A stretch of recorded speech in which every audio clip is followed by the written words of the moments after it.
Hello students, welcome back. Now in this video we are going to learn about Gregor John Mendel in detail and about the 3 laws of genetics he gave. So Mendel was born in 1822 in a small village of Czech Republic. He made singular contributions in the field of genetics. He joined the Augustinian monastery at Brno in 1843 and now became Gregor John Mendel. He continued research throughout his life. In 1856, Mendel performed his first set of hybridization experiments with the garden pea, in scientific term which is known as Pisum sativum. Thereafter, he represented the result of his experiments together with the generalization known as Mendels Law. The principle of segregation was formulated by Gregor John Mendel in 1866 under peculiar circumstances that the scientific world failed to recognize or to appreciate it until after a lapse of 34 years. About a century back, Mendel did his experiments with garden peas, which led to the discovery of the basic principles of inheritance. The subsequent work of several plant breeders showed 3 basic characteristics of inheritance. First, traits should be hidden or masked or one or more generations to reappear unchanged. Traits may remain together in one generation and separate out in a later generation. Third, one form of a particular trait may be seen more often than its alternate form. Now we are going to study all this in detail. Now first of all, the question arises is that why Mendel used garden pea for his experiments? Mendel's experiments used the garden pea, that is Pisum sativum, was evidently not an accident but the result of long and careful thought. First, pollination could easily be controlled in this plant. Normally, the pea plant was self-fertilizing and therefore the use of Mendel's main techniques, that is selfing, represented no difficulties. When the cross-fertilization between 2 pea plants was necessary, Mendel had merely to remove the stamens from one plant and transfer them to another plant without stamens. Second, the pea plant was so easy to cultivate and from one generation to the next took only a single growing season. Thirdly, peas had many sharply defined inherited differences that had been long collected by seedsmen in the form of individual varieties. For his experiments, Mendel chose among these varieties 7 different unit characteristics to follow in inheritance, ranging from stem size to shape of seed. Each character that he followed had 2 alternative appearances or traits, that is either tall or short stems, round or wrinkled seeds, and as you can see in this particular table, like seed color can be yellow or green, seed shape could be round or wrinkled, flower color could be purple or white, pod color could be green or yellow, pod shape could be inflated or constricted, flower position could be axial or terminal, and plant height could be tall or dwarf. Then came the Mendel's law or principles of inheritance. So there were 3 laws. First was law of dominance, second law of segregation, and third law of independent assortment. Now firstly we'll start with the first law of dominance. When Mendel crossed a true breeding red flowered plant with a true breeding white flowered one, the progeny was found to be red colored. Here we can also take an example of the plant height. So there is one truly bred tall plant which is crossed with one truly short plant.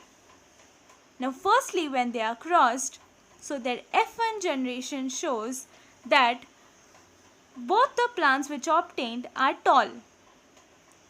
Now these tall plants have a different genotypic ratio, or we can say have a different genotypic formation. As you can see, they are heterotypes, or we can say heterozygous. Now over here you can see that both the tall plants are self-bred, and then there comes the second filial generation, that is the F2 generation, which shows a phenotypic ratio. That is, you can see all three plants tall and one short plant. Therefore, the phenotypic ratio is 3:1. Whereas, when we talk about the genotypic ratio, it is 1:2:1. That is, one genotype is homozygous tall, two are heterozygous tall, and one is homozygous short. Therefore, the tall genes and the small genes or the short genes, they show two different things. That is, the tall ones are more dominant than the short ones. Mendel called such tall traits of the pea plant as dominant and the alternatives such as the short traits of the plant as recessive. All these 7 characters in the pea studied by Mendel behaved in this way. One of each pair of contrasting traits appeared to be dominant and the other recessive, and hence the law of dominance. Next is the law of segregation. Mendel demonstrated that a hybrid between two different varieties possesses both types of parental factors, which subsequently separate or segregate in the gametes. This is known as the law of segregation. In contrast to the uniformity of the first generation hybrids, the second generation produced by self-fertilization of the F1 red flowered plants, which consist of two different kinds of plants, red ones like the red grandparent and white ones like the white grandparent. Mendel counted the number of individuals with each of the differentiating characters which reappeared by segregation in F2. In the experiment for flower color, for example, he raised 929 F2 plants and found that 705 of them bore red flowers and 224 bore white flowers. The simple ratio was found that 3/4 of the F2 resembled the dominant grandparent and 1/4 resembled the recessive one, that is the white parent, and hence gave the ratio of 3:1, as you can clearly see over here. On the basis of this experiments, Mendel concluded that contrasting characters such as the red and the white flower colors in peas are determined by something that is transmitted from parents to offspring in sex cells or gametes. This something of Mendel is now known as a gene. The different genes for different flower colors or for round wrinkled seeds do not blend, contaminate or affect each other while they are together in the hybrid. These different genes segregate, that is separate, pure and uncontaminated, pass into different gametes formed by a hybrid and then go to different individuals in the offsprings of the hybrid. To understand how the genes are transmitted and distributed, they are symbolized by letters, as you can see. Now the square that you can see over here, that is the Punnett square. Okay. The dominant genes are provided with capital letters and their recessive alternates by corresponding small letters. For example, in the cross of red and white peas, R stands for the gene of red flowers and small r for the alternative. Here we are talking about yellow and green. So as you can see, the capital yellow, the capital Y shows that it is dominant, whereas the small y shows that it is a recessive character. If you see in the F1 generation, you can see that there is a heterozygous genotypic formation, whereas in phenotypically you can see that it is yellow in color, hence shows that yellow is dominant. Then in F2 generation, if we can see, here we can clearly see the genotypic ratio as 1:2:1, as we can see 1 fully homozygous yellow, 2 heterozygous yellow and 1 homozygous green. Whereas in the phenotypic ratio, we can clearly see 3 are yellow and 1 is green, and hence 3:1 ratio. Next is the law of independent assortment. Now in the law of independent assortment, we are going to take two particular characteristics of the plant.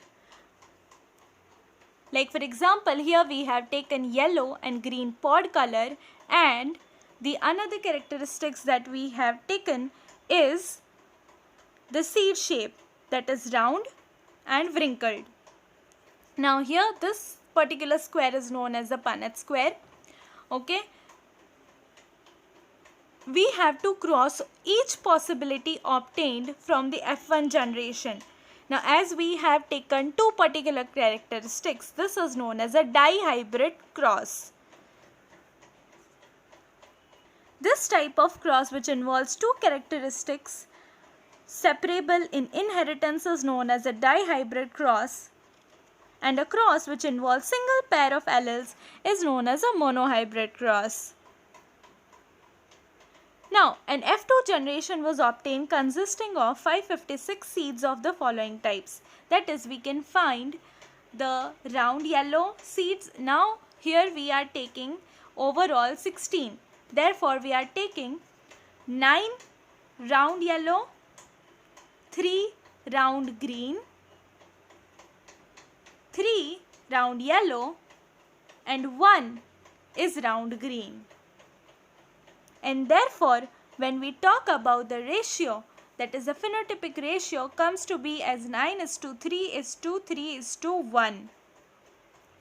The F2 ratios therefore fit close to the ratios expected from the crosses involving single gene pairs in which dominance occurs. When these two sets of results are combined in a single dihybrid cross, one finds that each genetic pair acts independently of the other. This means that the chances for a plant to be round or wrinkled do not interfere with or are independent of its chances to be yellow or green. Therefore, if a seed has a 3/4 chance of being round and a 3/4 chance of being yellow, its chances to be round and yellow at the same time would be 3/4 into 3/4, that is 9:16. Therefore, 9. The ratio of each phenotypic combination may be obtained by multiplying the probabilities of the individual phenotypes. Now, students, Gregor John Mendel was actually the only scientist who joined biology with statistics and hence gave a very promising results, and therefore is also known as the father of genetics. So the gene of the round seeds is represented by capital R and its allele for wrinkled seeds, that is small r, while the gene for yellow seeds is denoted by capital Y and for green seeds by a small y. Mendel's original yellow round seeded parent thus had the genes, that is homozygous, capital R and capital Y, and the green wrinkled parent having a genotypic formation of homozygous, small r and small y. The gametes produced by these parents were represented by capital R, capital Y and small r, small y, as you can see.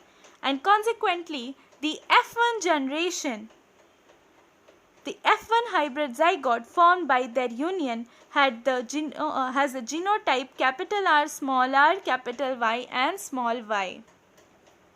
When the seed surface alone is considered, it is found that the F1 heterozygous round individuals produced gametes, half of which carry the capital R and half of which carry the small r.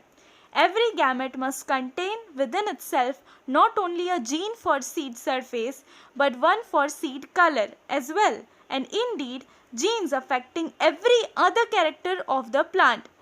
Half these same gametes must therefore contain the allele capital Y and the half the allele small y. But in any given gamete, it is a matter of chance as to whether the gene for round seeds is associated with that for yellow seeds or with that for the green seeds. The assortment of the genes is independent. The F1 hybrid produces 4 kinds of gametes in equal numbers. That is the homozygous, round and yellow, the heterozygous, round and green, the heterozygous, wrinkled yellow, and the homozygous, round and green. Now, if 2 such F1 plants are crossed, there will be 16 possible combinations among their gametes because there are 4 kinds of pollen grains and 4 kinds of egg cells. The 16 combination that appear among the F2 offspring will therefore equal in number. The parents, the F1 and the F2 of the cross, are represented diagrammatically in a Punnett square method. 9 out of the 16 individuals are phenotypically round and yellow, 3 are wrinkled and yellow, 3 are round and green, and only 1 is wrinkled and green. And hence the final 9:3:3:1 ratio is achieved. You can try this cross, and hence you can see that actually whatever postulates or whatever laws of inheritance which were given by Mendel are coming true. Thank you for watching the video. I hope you understand.